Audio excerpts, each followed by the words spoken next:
Hello again and welcome back to the channel. There have been several requests for a video about ringing out monitors or front of house, so that's what this video is about.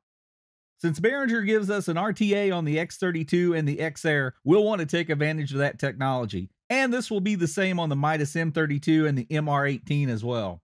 On the surface of the X32, the RTA will be enabled in the meters section. On the Xedit and the XR18 software, the RTA can be enabled directly in the EQ section. Although I like the spectrograph, I think for teaching purposes the bars will work best. So that is what I'm using here and not enabling the spectrograph. On stage, you'll want your vocal mics in place and you'll want your wedges positioned and powered up. Next, you'll want your gain set on your vocal channels. Since this is likely prior to the arrival of the band, you can use your own voice to generically set the vocal gain, or you can just set it by experience. You only need to be in the ballpark for this process, and you can fine-tune the gain later when the vocalists are actually there to check their own mics. On your vocal channels, if you have the monitor buses set as post EQ, then you'll want to reset the channel EQ. You can check that in the send section of the vocal channels, or you can just flatten the EQ anyway. It's also not going to hurt to disable the channel compressor if you're using it. So now we have our vocal mics and monitors in place and ready, and our channel strip is ready. Now we need to choose our first monitor, and for our example, bus 1 is monitor mix 1.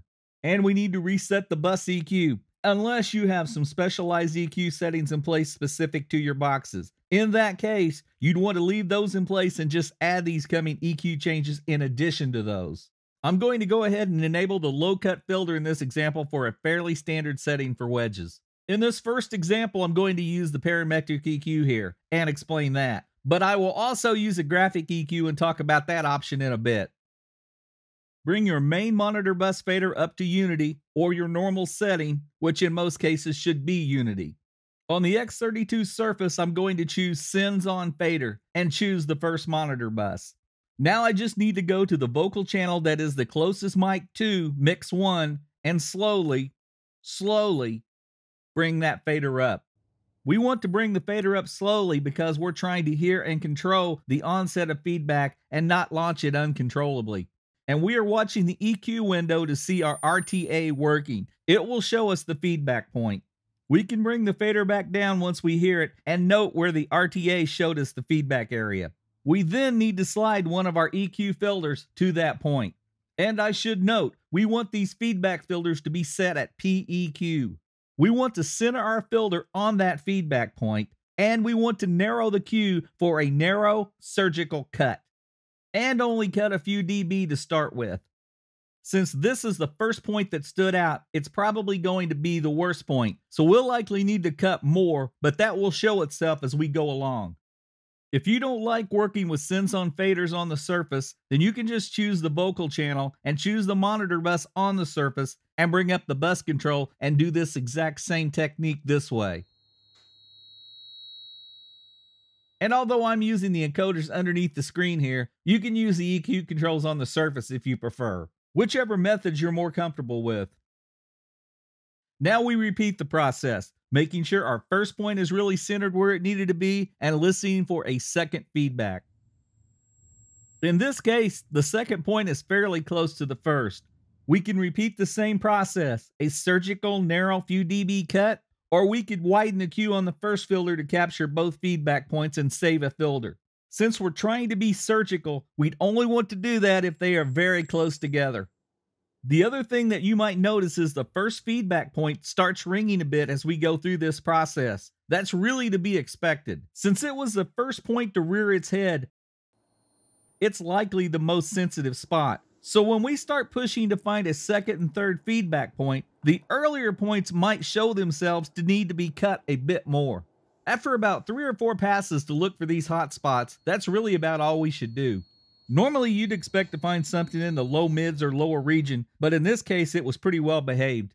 We're really looking for hot spots and not just trying to make the mic feedback randomly. If you push hard enough, you'll continue finding feedback, but the detrimental effects of too much EQ will create a vicious cycle where you've taken away too much from the monitor and the musicians will continually want more. And more will just lead to feedback when what they really needed was a monitor without too much EQ work done on it.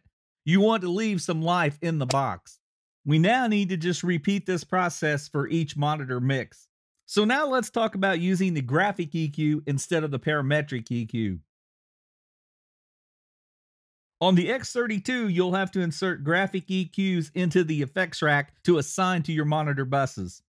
On the XR Edit software, the graphic is always available in the monitor bus EQ window by selecting it like this. You have two choices of graphic EQ besides the parametric, and you want to enable the RTA here. Follow the same process as before with slowly bringing up the vocal fader of the monitor mix you're working on. Listen and watch carefully for the first onset of feedback. The graphic EQ doesn't allow us to be as surgical as the parametric. That's one of the drawbacks with the graphic EQ. The RTA will still show us the feedback point, but it won't necessarily be centered to the EQ points of the graphic EQ. And you can't change the frequency points of the graphic. They are fixed. They are fixed points and they are fixed width. So sometimes you'll just have to compromise. If a feedback point is between two sliders on the graphic, I wouldn't necessarily pull back both of those two sliders.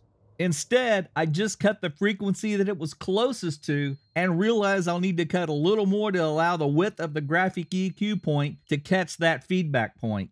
And again, the same rules apply as before. Repeat this process 2 or 3 times. On the X32 surface, we have the option of GEQ on faders, which gives us control of the graphic EQ in sections of 8 in the bus master section of the console. We can then adjust which 8 frequencies which we'll have control of with this encoder. The lighted mute buttons are telling us those faders are centered 0 dB on the graphic EQ. They don't mean muted when we're in this mode. So this is how we ring out the monitors. So now let's talk about the front of house. To quickly ring out front of house, do this. Mute all of the channels except for the vocal channels and make sure your main fader is all the way down. Make sure your vocal mics on stage are in their normal positions. Bring your vocal channels up to unity in the house. Select your house EQ, whether it's the graphic or the parametric. Now, slowly bring the main fader up. Just as before, listening for the onset of feedback and watching the RTA to see where that feedback is. Repeat this 2 or 3 more times following the same process that you used for monitors.